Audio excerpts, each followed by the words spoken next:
નમસ્કાર વિદ્યાર્થી મિત્રો, આપણે નેક્સ્ટ લેક્ચરની અંદર આપણે વાત કરેલી ચેપ્ટર 1 સજીવ વિશ્વ લિવિંગ વર્લ્ડ, જેની અંદર આપણે વાત કરેલી નેક્સ્ટ લેક્ચરની અંદર વર્ગીકરણના આપણે સાધનો જોયેલા. વર્ગીકરણના સાધનોની અંદર આપણે વનસ્પતિ ઉદ્યાનોની વાત કરેલી, વનસ્પતિ સંગ્રહાલયોની વાત કરેલી, કે વનસ્પતિ સંગ્રહાલયોની આપણે વાત કરેલી, વનસ્પતિ ઉદ્યાનોની વાત કરેલી. ત્યાર પછી આપણે મ્યુઝિયમની વાત કરેલી અને પ્રાણી ઉદ્યાન અથવા તો પ્રાણી સંગ્રહાલય તરીકે જેને ઓળખીએ છીએ, આવા નાના આપણે 4 ટોપિકની વાત કરેલી. ત્યાર પછી આપણે જે લાસ્ટ ટોપિક જે હતો એ બાકી હતો, ઓળખ ચાવી. આઈડેન્ટિફિકેશન કી જેને કહેવાય. ઓળખ ચાવી એટલે શું? તો આપણે ઓળખ ચાવી એ વનસ્પતિઓ અને પ્રાણીઓને એના સમાનતા અને અસમાનતાઓ એટલે કે ભિન્નતાને આધારે ઓળખ વિધિ માટે ઉપયોગમાં લેવાતો વર્ગીકરણીય આધાર છે. તો વર્ગીકરણ માટે આપણે ઓળખ ચાવી એ સજીવોને વર્ગીકરણ કરવા માટે, વનસ્પતિ કે પ્રાણીનું વર્ગીકરણ કરવું હોય એના માટે આ એક સમાનતા કે અસમાનતા એટલે કે સામ્યતા અને ભિન્નતા વાળા જે લક્ષણો છે એ લાક્ષણિકતાઓને આધારે અલગ કરવાની એક આધાર છે. કે ઓળખ ચાવી એટલે આપણે લાક્ષણિકતાઓની વાત કરેલી છે. કોઈ પણ સજીવના ચોક્કસ લાક્ષણિકતા હોય એને આધારે આપણે આખું વર્ગીકરણ આપણે આપેલું છે. પ્રાણી સૃષ્ટિ ચેપ્ટર નંબર 4 આપણે જોઈ લીધું. તો એની અંદર આપણે પ્રજીવ સમુદાય જોયો, સછિદ્ર સમુદાય જોયો, કોષ્ટાંતરી સમુદાય જોયો, કંકતધરા સમુદાય જોયો, પૃથુકૃમિ જોયો, સૂત્રકૃમિ જોયો, નુપુરક જોયો, સંધિપાત જોયો, મૃદુકાય જોયો, શુષ્કપક્ષી અને મેરુદંડી સમુદાય જોયા. તો એ દરેકની સજીવોની લાક્ષણિકતાઓને આધારે એમનું સજીવનું ત્યાં સ્થાન આપેલું છે. તો અહીંયા પણ એવું કહે છે કે ઓળખ ચાવી વનસ્પતિ અને પ્રાણીઓની સમાનતા અને અસમાનતાઓ એટલે કે ભિન્નતા, એટલે સમાનતા એટલે સામ્યતા અને અસમાનતાઓ એટલે ભિન્નતાની વાત કરેલી છે. એટલે સામ્યતાને આધારે અને અસમાનતાઓ એટલે કે ભિન્નતાઓને આધારે ઓળખ વિધિ માટે ઉપયોગમાં લેવાતો વર્ગીકરણીય આધાર છે. હવે યુગ્મક ને શબ્દ લખેલો છે કે યુગ્મક એટલે શું? એટલે કે જોડમાં. યુગ્મક એટલે જોડમાં. તો કોઈ પણ લાક્ષણિકતાઓ હોય એના બે પાસા હોઈ શકે, યસ યા નો. દાખલા તરીકે કર્ણપલ્લવની હાજરી, કે કોઈ સજીવ છે એની અંદર બાહ્ય કર્ણપલ્લવ એની હાજરી યસ યા નો. તો યસ તો સ્વીકાર્ય સસ્તનમાં આપણે લઈ શકીએ કે બાહ્ય કર્ણપલ્લવની હાજરી, તો એને આપણે સસ્તનમાં લઈ શકીએ. નો તો એને પછી બીજા કોઈ સમુદાયની અંદર જોવું પડે કે એ ઉભયજીવીમાં આવે છે કે નથી આવતો. તો દરેકના બે વિરોધાભાસી પાસા હોઈ શકે, યસ અથવા તો નો. શરીર પર રૂવાટી ધરાવે છે, યસ અથવા તો નો. એટલે આપણે આ રીતે લઈ શકીએ કે કર્ણપલ્લવની હાજરી, કર્ણપલ્લવની હાજરી. તો એના બે પાસા હોઈ શકે, યસ યા નો. બે પાસા હોઈ શકે,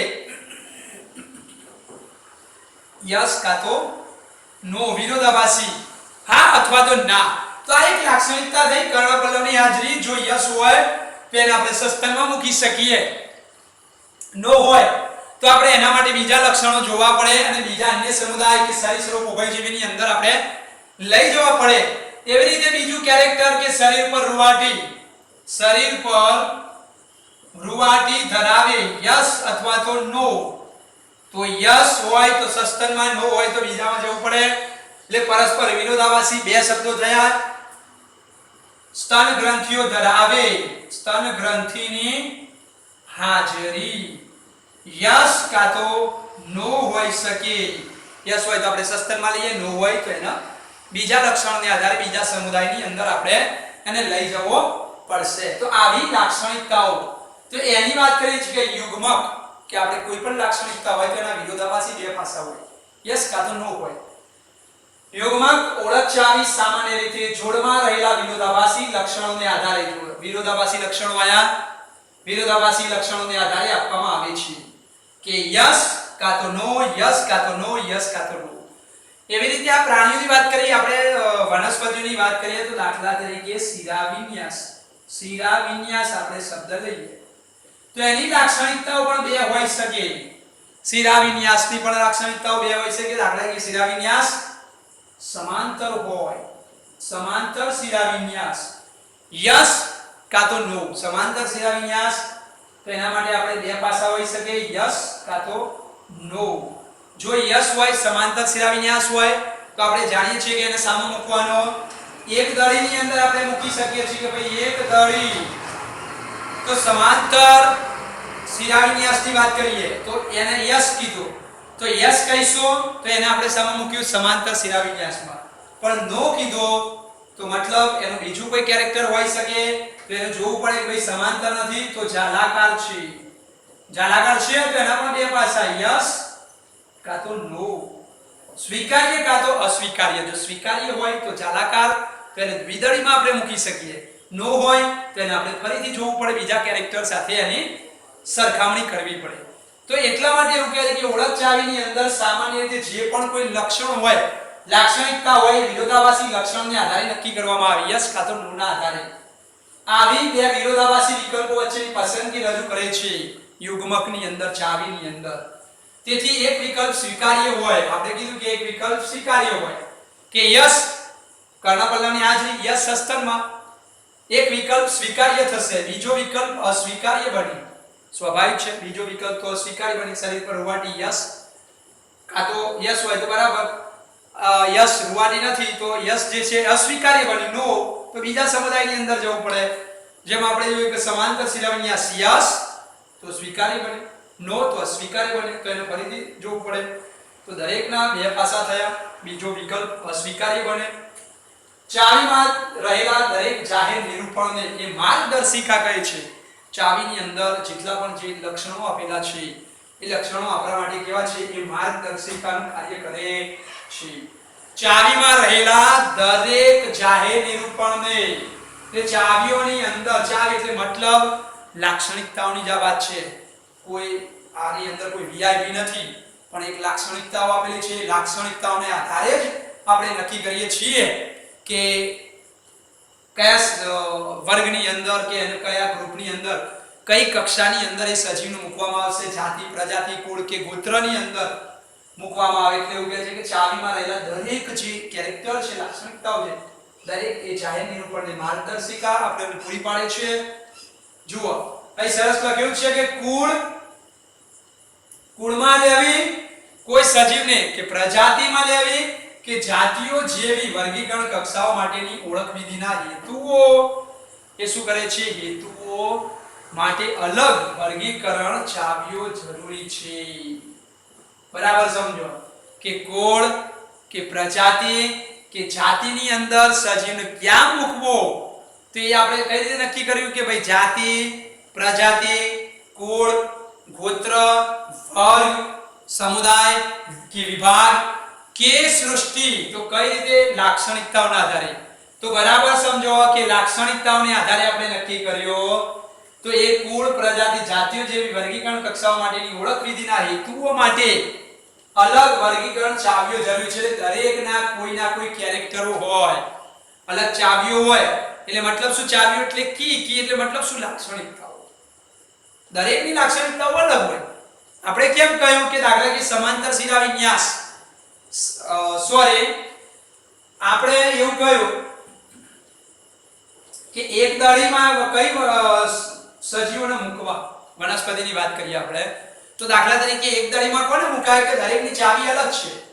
કે કુળ હોય એની લાક્ષણિકતાઓ અલગ, પ્રજાતિની અલગ, જાતિની અલગ, દરેકના લાક્ષણિકતાઓ કોઈ કેરેક્ટર ફિક્સ હોય. એ કેરેક્ટર હોય તો એને કુળમાં મૂકવું, આવું કેરેક્ટર હોય તો જાતિમાં, આવું કેરેક્ટર હોય તો પ્રજાતિમાં. કેવી રીતે કે એક દળી હોય તો એના કેરેક્ટર હોય. કયા કેરેક્ટરો કે દાખલા તરીકે એક દળીની લાક્ષણિકતાઓ કહે તો સમાંતર શિરાવિન્યાસ ધરાવતા હોય, બીજો એક બીજપત્ર ધરાવતા હોય. તો આ થઈ એની લાક્ષણિકતા. ભાઈ એક બીજપત્ર ધરાવતા હોય, સમાંતર પર્ણનો શિરાવિન્યાસ સમાંતર હોય, પુષ્પ મોટા ભાગે ત્રિઅવયવી હોય. તો આવા બધા જે કેરેક્ટરો છે એ એક દળીના થયા. એવી રીતે દ્વિદળીની બી ખાસિયતો હોય કે ભાઈ દ્વિદળીમાં કોને મૂકવા, તો એ બે બીજપત્રો ધરાવે. લાક્ષણિકતા કે બે બીજપત્રો ધરાવતા હોય એટલે કે જેટલા બી કઠોળ છે એને દ્વિદળીમાં આપણે મૂકી શકીએ, વાલ, વટાણા, મગ વગેરે. શિરા વિન્યાસ કેવો હોય? જાલાકાર શિરા વિન્યાસ જ હોય. જાડી જેવા પર્ણ વિન્યાસ એનો જે છે પર્ણોની અંદર શિરા વિન્યાસ એ જાલાકાર હોય તેને દ્વિદળીમાં મુકાય. પુષ્પ મોટા ભાગે એ પંચાવયવી હોય. તો આવા એ કેરેક્ટરો છે કે ભાઈ એક કેરેક્ટરને આધારે મૂકવામાં આવે. તો એ દરેકની ચાવી એટલે લાક્ષણિકતાઓ કેવી છે? દરેકની એક અલગ છે. ભાઈ દ્વિદળીની અલગ અને એક દળીની અલગ. તો અહીં એવું કહેવા માંગે છે કે ભાઈ કુળ, પ્રજાતિ, જાતિઓ જેવી વર્ગીકરણ કક્ષાઓ માટેની ઓળખ વિધિના હેતુઓ માટે અલગ વર્ગીકરણ ચાવીઓ જરૂરી છે. દરેકની ચાવીઓ, કુળના બી લક્ષણો અલગ, ગોત્રના બી અલગ, જાતિના પણ અલગ, એ દરેકની ચાવીઓ અલગ અલગ છે. દરેકની લાક્ષણિકતાઓ છે. ભાઈ આવી લાક્ષણિકતાઓ હોય કે ભાઈ કર્ણપલ્લવ ધરાવતા હોય, શરીર પર રૂવાટી ધરાવતા હોય, સ્તન ગ્રંથિની હાજરી હોય, તો એના આપણે ક્યાં મૂકી દેવા? સસ્તન મૂકવા. એક આ વર્ગ છે, સસ્તનની ખાસિયતો છે. એવી જ રીતે આપણે દાખલા તરીકે કે ભાઈ પેટે સરકીને ચાલતા હોય તો એવા સજીવને આપણે સરીસૃપ રૂપમાં મૂકીએ. એની બધી ખાસિયતો છે. તો એવી રીતે આ અહીં વાત કરી છે. પ્રકૃતિમાં ચાવીઓ સામાન્ય રીતે વિશ્લેષણાત્મક પૃથ્થકરણીય વૃત્તિ ધરાવે છે. પ્રકૃતિમાં જેટલા પણ કેરેક્ટરો છે, ચાવીઓ એટલે મતલબ આપણે લાક્ષણિકતાઓ એવું માનીને ચાલીશું આગળ. ચાવીઓ એટલે આપણે એવું વિચારીશું, ચાવીઓ એટલે શું? લાક્ષણિકતાઓ. એની લાક્ષણિકતાઓ એવું આપણે ચાલીશું કે ચાવીઓ એટલે આપણે લાક્ષણિકતાઓ ગણીને આપણે ચાલીશું. તો લાક્ષણિકતાઓની અહીંયા વાત કરી છે, બરાબર છે. તો પ્રકૃતિમાં ચાવીઓ એટલે લાક્ષણિકતાઓ સામાન્ય રીતે વિશ્લેષણાત્મક એટલે એનાલિટિકલની વાત કરેલી છે કે એનાલિટિકલ પૃથ્થકરણીય વૃત્તિ ધરાવે છે. એટલે કે એ લાક્ષણિકતાઓને આધારે ચાવીઓ શું કરે છે? અલગ અલગ ગ્રુપમાં એને ડિવાઈડ કરે છે કે આમાં મૂકવા કે કયામાં મૂકવા, કુળમાં કે ગોત્રમાં કે જાતિમાં. હવે કેટલીક આપણે એમસીક્યુ ની અંદર જે પૂછાય એવા મુદ્દા આની અંદર આપેલા છે. કેટલાક મુદ્દા એમસીક્યુ ની અંદર આપેલા છે. આપણે જેને બરાબર ધ્યાનમાં રાખીશું. કયા મુદ્દાઓ? તો આપણે આ મુદ્દાઓ યાદ રાખીશું. વનસ્પતિઓની યાદી, પરિચય પુસ્તિકાઓ, લઘુ પુસ્તિકાઓ, પદ્ધતિસરની સૂચિઓ. તો આ 4 વર્ષ આની અંદર આપણે અવશ્ય યાદ રાખીશું, કારણ કે 4 વર્ષ ખૂબ જ મારી દ્રષ્ટિએ અગત્યના છે. 4 વર્ષ વનસ્પતિઓની યાદી, પરિચય પુસ્તિકાઓ, લઘુ પુસ્તિકાઓ જેને મોનોગ્રાફ્સ કહેવાય. તો આપણે અંગ્રેજી વર્ડ્સ પણ યાદ રાખીશું. વનસ્પતિની યાદી એટલે ફ્લોરા શબ્દ યાદ રાખીશું. ક્યારેક ફ્લોરા શબ્દ લખેલો હોય. પરિચય પુસ્તિકાઓ એટલે મેન્યુઅલ્સ યાદ રાખીશું શબ્દ, અંગ્રેજી શબ્દ આનો યાદ રાખીશું. મેં એટલે નોંધ કરી છે. લઘુ પુસ્તિકાઓ એટલે મોનોગ્રાફ્સ અને પદ્ધતિસરની સૂચિઓ એટલે કેટલોગ્સ, કેટાલોગ અથવા ગ્રંથિઓ, સૂચિઓ. તો એ આપણે 4 શબ્દો યાદ રાખીશું. 4 શબ્દોને સમજીશું કે પહેલું છે વનસ્પતિઓની યાદી જે હોય, ફ્લોરા જે હોય, તો એ શું કહેવા માંગે છે કે આપેલા વિસ્તારમાં વનસ્પતિનું કુદરતી કે યાદી હોય જે વનસ્પતિની, એમાં કોનું વર્ણન હોય, શું હોય? તો આપેલા વિસ્તારમાં વનસ્પતિનું કુદરતી નિવાસસ્થાન અને વિતરણનો વાસ્તવિક અહેવાલ ધરાવે છે. કે જે યાદી છે વનસ્પતિની ફ્લોરા, એમાં એનું જે તે વનસ્પતિઓની કુદરતી નિવાસસ્થાન અને એનું વિતરણ કઈ જગ્યાએ ઉગે છે, કઈ વનસ્પતિ, એની માહિતી ત્યાં આ યાદીમાં હોય છે. આ યાદીમાં ચોક્કસ વિસ્તારમાં જોવા મળતી વનસ્પતિ જાતિઓની ઇન્ડેક્સ પૂરી પાડે છે. કે જે ચોક્કસ વિસ્તારમાં જોવા મળતી હોય એ વનસ્પતિ જાતિઓની નિર્દેશિકા ઇન્ડેક્સ અહીં પૂરી પાડે છે. જે તે વિસ્તારમાં જોવા મળતી આ વનસ્પતિઓની યાદી હોય ત્યાં એનું વનસ્પતિનું કુદરતી નિવાસસ્થાન અને કેવા વિસ્તારની અંદર એ ઉગે છે, ડુંગરાળ વિસ્તારમાં ઉગે છે, સપાટ જંગલ મેદાનમાં ઉગે છે, તો એની માહિતી અહીંથી આ ફ્લોરામાંથી આપણને પ્રાપ્ત થાય છે. એવી રીતે બીજું છે શબ્દ પરિચય પુસ્તિકાઓ એટલે મેન્યુઅલ્સ. તો એમાંથી આપણને કઈ માહિતી પ્રાપ્ત થાય? તો જે તે વિસ્તારમાં જોવા મળતી જાતિઓના નામની ઓળખ માહિતી હોય છે.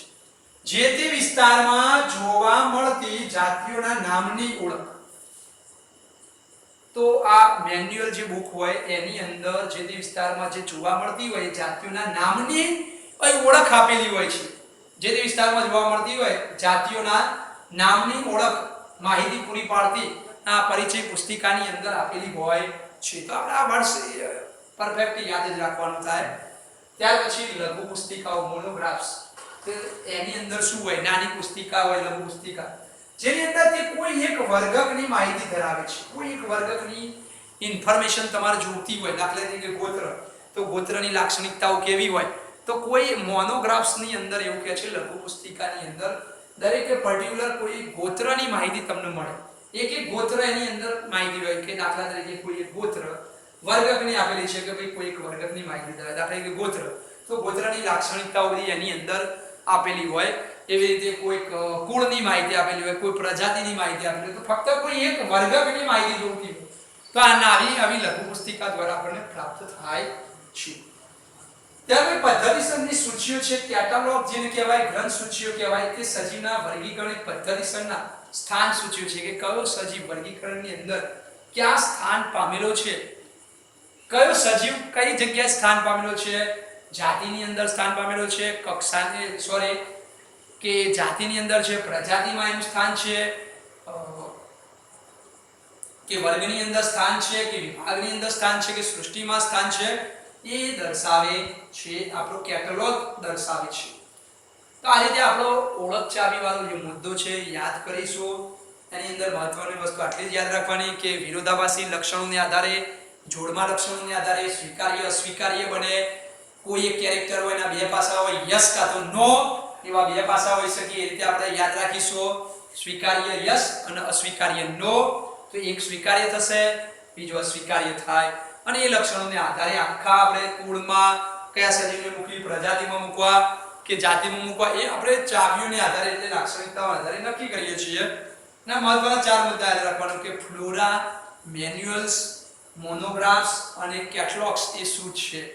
તો આટલું આપણે આ ટોપિકની અંદર યાદ રાખીશું. ત્યાર પછી હવે આપણે જોઈએ એમસીક્યુ તરફ આપણે જતા રહીએ કે કેટલાક એમસીક્યુ આપણે સોલ્વ કરીએ છીએ. તો એમસીક્યુ તરફ જતા રહીશું આપણે. તો એમસીક્યુ ની અંદર જોઈએ, આ ચેપ્ટર અહીં આપણે પૂર્ણ કરીએ છીએ, બરાબર. તો હવે એમસીક્યુ કેટલાક જે જોઈ લઈએ, બરાબર. આપણે સાંભળીશું સામાન્ય પૂર્વજ ધરાવતી જાતિઓનો સમૂહ. સામાન્ય પૂર્વજ ધરાવતી જાતિઓનો સમૂહ. તો સામાન્ય પૂર્વજ ધરાવતી જાતિઓનો સમૂહ એટલે શું કહી શકાય, આપણે યાદ કરીશું, બરાબર.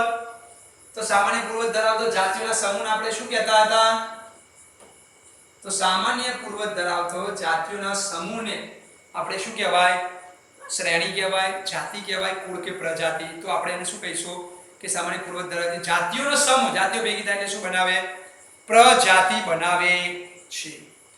ત્યાર પછી એક એમસીક્યુ આપેલો છે કે વર્ગીકરણની કક્ષાનું મુખ્ય જૂથ એટલે ખાલી જગ્યા.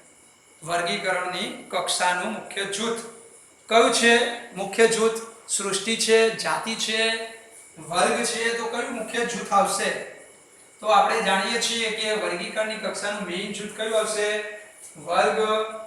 કયું આવશે, તો હું માનું છું ત્યાં સુધી એમાં સૃષ્ટિ આવશે જવાબ, કારણ કે મેઇન જૂથ કયું છે, વર્ગીકરણનો સૃષ્ટિ છે.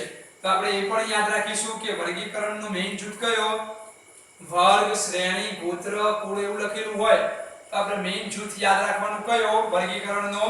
તો આપણે યાદ રાખીશું એની અંદર, તો આપણે ત્યાં યાદ રાખવાનું કયું, ત્યાં યાદ રાખીશું આપણે સૃષ્ટિ એ એનું મેઇન શું છે, એનું જૂથ છે, એવું આપણે કહેવું હોય તો કહી શકાય. આપણે આગળ એમસીક્યુ જોઈએ. તો એમસીક્યુ ની અંદર જો તો આપણે હાલ વાત કરી, ચર્ચા કરી એ પ્રમાણેની વાત કરીએ આપણે કે વર્ગીકરણની કક્ષાનું મુખ્ય જૂથ એટલે સૃષ્ટિ, જાતિ, કુળ, વર્ગ. તો સૃષ્ટિ આવશે. ઘટતી જતી ભિન્નતાનો સાચો ક્રમ દર્શાવે છે. ઘટતી જતી ભિન્નતા કે નીચે તરફ જઈએ તો એ ભિન્નતા દર્શાવે છે, ભિન્નતા ઘટતી જશે. તો ઘટતી જતી ભિન્નતાની વાત કરી, ઘટતી જતી ભિન્નતા. તો એનો સાચો આન્સર અહીં આપેલો છે, ડાયરેક્ટ લખીએ આપણે, સૃષ્ટિ, વર્ગ, કુળ અને જાતિ. સૃષ્ટિ, વર્ગ, કુળ, જાતિ, કુળ, જાતિ. તો આપણે જાણીએ છીએ કે ઘટતી જતી ભિન્નતા માટે જો ઉપરથી આપણે આવીશું તો જેમ જેમ સૃષ્ટિ તરફ, વર્ગ તરફ, કુળ કે જાતિ તરફ જઈશું તો સ્વાભાવિક છે કે ભિન્નતા શું થશે, ઘટતી જશે. કે જાતિની અંદર પર્ટિક્યુલર સજીવો ઘટતા જાય એટલા માટે ઘટતી જાય છે. ત્યાર પછી વધતી જતી સામ્યતાનો સાચો ક્રમ. તો એ પણ આપણે જાણીએ છીએ વધતી જતી સામ્યતા ઉપર જઈશું દાખલા કે જાતિ કુળ વર્ગ સૃષ્ટિ તરફ તો એ સામ્યતા વધતી જતી સામ્યતાનો સાચો ક્રમ તો વર્ગ ગોત્ર કુળ બરાબર છે એ પણ એ જ રીતે આવશે વધતી જતી સામ્યતાનો ક્રમ તો સામ્યતા ક્યાં વધતી જશે અહીંયા આવીશું તો સૃષ્ટિ વર્ગ કુળ જાતિ તરફ આવીએ તો સામ્યતા વધતી જાય છે ત્યાર પછી આપણે જોઈએ આગળ નો ક્વેશ્ચન કે દાખલા તરીકે આગળનો એક ક્વેશ્ચન આપેલો છે વનસ્પતિઓના વૈજ્ઞાનિક નામ કોના દ્વારા આપેલા સિદ્ધાંતો અને માપદંડ પર આધારિત છે વનસ્પતિઓના જે પણ આપણે વૈજ્ઞાનિક નામ આપીએ છીએ તો કોના સિદ્ધાંતો પર આપણે આપીએ છીએ ICBN ઓપ્શન આપેલા છે IARI ICZN કે ICBN તો આપણે વનસ્પતિઓ માટે આપણે શું યાદ રાખવાનું આપણે કહેલું ICBN યાદ રાખવાનું આપણે કહેલું ICBN અને જો પ્રાણીઓની વાત કરીએ તો આપણે ત્યાં શું યાદ રાખવાનું ICZN આપણે યાદ રાખવાનું એવું આપણે કહેલું તો આપણે એ રીતે યાદ રાખીશું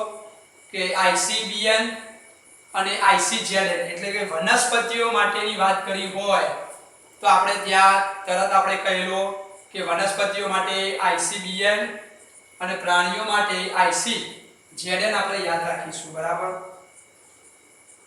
ત્યાર પછીનો પ્રશ્ન છે કે વર્ગીકરણમાં અંતિમ કક્ષાઓ તરફ જતા શાનું પ્રમાણ ઘટે છે અંતિમ કક્ષાઓ તરફ જતા શાનું પ્રમાણ ઘટે છે અંતિમ કક્ષાઓ તરફ જતા શાનું પ્રમાણ ઘટે છે અહીંયા વાત કરેલી છે અંતિમ કક્ષાઓ તરફ જતા શાનું પ્રમાણ ઘટે છે અંતિમ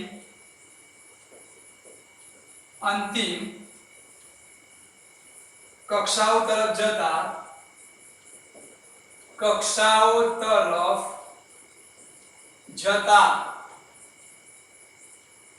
શાનું પ્રમાણ ઘટે છે અંતિમ કક્ષાઓ તરફ જઈશું તો શાનું પ્રમાણ ઘટશે ભિન્નતાનું સામ્યતાનું અનુકૂલનનું કે આપેલ પૈકી એક પણ નહીં અંતિમ તરફ જઈશું આપણે નીચેની તરફ જાતિ તરફ જઈશું તો કોનું પ્રમાણ ભિન્નતાનું પ્રમાણ ભિન્નતા જે છે એનું પ્રમાણ શું થશે ધીમે ધીમે ભિન્નતાનું પ્રમાણ સામ્યતાનું પ્રમાણ અને અનુકૂલનનું પ્રમાણ તો એની અંદર આપણે જોઈએ તો ભિન્નતાનું પ્રમાણ શું થશે ઘટે છે ભિન્નતાનું પ્રમાણ જેમ અંતિમ કક્ષાઓ તરફ જઈશું તો એ ધીમે ધીમે ભિન્નતા ઘટતી જાય છે ત્યાર પછી આપણે આગળનો MCQ જોઈ લઈએ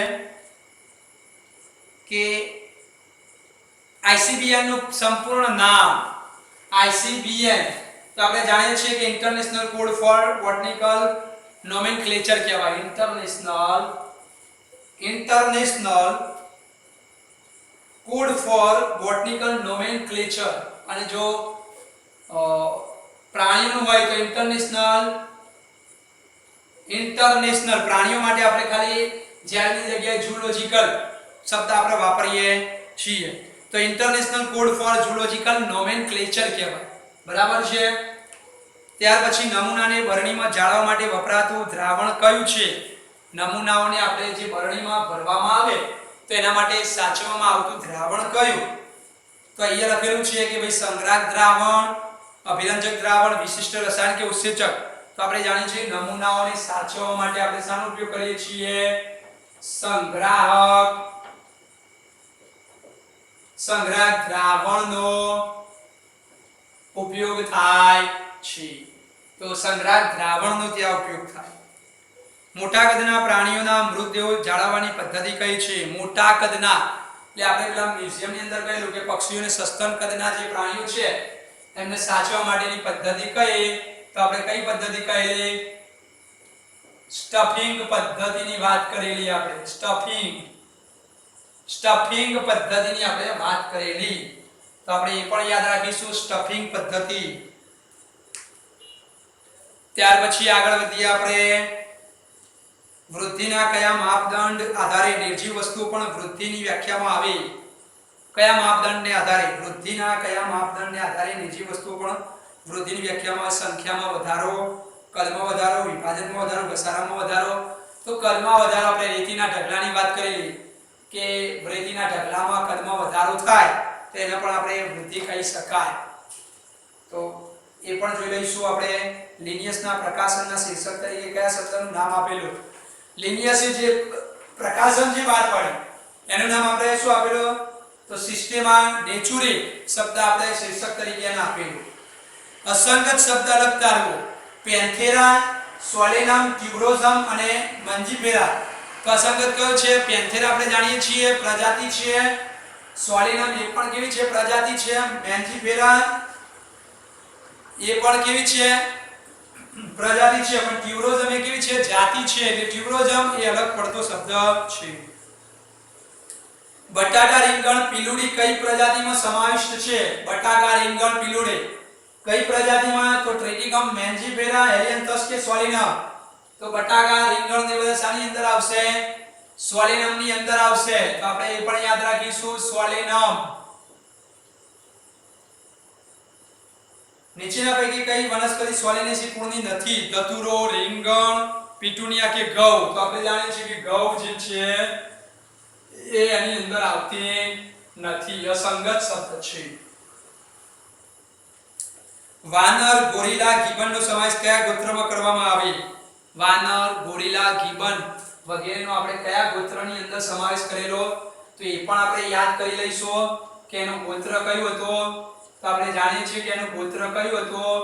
પ્રાઇમેટા એનું ગોત્ર હતું. તો આપણે યાદ રાખીશું પ્રાઇમેટા. વાનર, ગોરિલા, ગિબન એ પ્રાઇમેટ ની અંદર એનો સમાવેશ થતો હતો. પ્રાઇમેટા ની અંદર એનો સમાવેશ થતો હતો. ટ્રેટિકમ એસ્ટિવમ કયા કુળની વનસ્પતિ છે? ટ્રેટિકમ એસ્ટિવમ. ટ્રેટિકમ એસ્ટિવમ એટલે કઈ? ટ્રેટિકમ એસ્ટિવમ તો એ કયા કુળની વનસ્પતિ છે? એનું કુળ કયો? તો આપણે જાણીએ છીએ એનું કુળ કયું છે? પોએસી. તો આપણે યાદ રાખીશું એનું કુળ પોએસી. પોએસી એનું કુળ છે. તો આપણે એ પણ યાદ રાખીશું. સિસ્ટેમા નેચુરી કોના દ્વારા લખાયું છે? સિસ્ટેમા નેચુરી કોના દ્વારા લખાયેલો? તો આપણે યાદ રાખીશું કોના દ્વારા લખાયું સિસ્ટેમા નેચુરી? તો આપણે જાણીએ છીએ કોના દ્વારા? લિનિયસ દ્વારા લખાયેલો છે. લખનૌમાં પ્રખ્યાત વનસ્પતિ ઉદ્યાન ખાલી જગ્યા છે. લખનૌમાં પ્રખ્યાત વનસ્પતિ ઉદ્યાન ખાલી જગ્યા છે. તો આપણે લખનૌની અંદર જે તે પ્રખ્યાત હતો વનસ્પતિ ઉદ્યાન એ કયો હતો? તો એ પણ આપણે યાદ રાખીશું કે લખનૌની અંદર કયો પ્રખ્યાત હતો? તો લખનૌની અંદર પ્રખ્યાત વનસ્પતિ ઉદ્યાન. લખનૌમાં વનસ્પતિ ઉદ્યાન. તો ઓપ્શન આપેલા છે NBRI. તો NBRI જે લખનૌ ભારતની અંદર નેશનલ બોટાનિકલ રિસર્ચ ઇન્સ્ટિટ્યૂટ જે પ્રખ્યાત વનસ્પતિ ઉદ્યાન હતો તો એને આપણે યાદ રાખવાનો થશે. તો એ પણ આપણે યાદ રાખવું પડશે. National botanical research national botanical research institute જે લખનૌ વનસ્પતિ ઉદ્યાન જે પ્રખ્યાત હતો. ત્યાર પછી કુળનું વર્ગીકરણ કયા લક્ષણોને આધારે કરવામાં આવે છે? કુળનું વર્ગીકરણ કે કુળનું વર્ગીકરણ કયા લક્ષણોને આધારે કરાય છે? આપણે જાણતા હતા કે કુળનું વર્ગીકરણ કયા લક્ષણોને આધારે? તો વાનસ્પતિક અને પ્રાજનનિક ઓપ્શન આપેલો છે. વાનસ્પતિક, પ્રાજનનિક અને સી ઓપ્શન એ અને બી બંને અને વસવાટ અને બાહ્યાકાર. તો આપણે જાણીએ છીએ કે વાનસ્પતિક અને પ્રાજનનિક લક્ષણોને આધારે કુળનું વર્ગીકરણ કરવામાં આવતું હતું. તો આ રીતે આપણે MCQ પણ બધા જોવા હોય તો આગળ આ રીતે સોલ્વ કરીશું.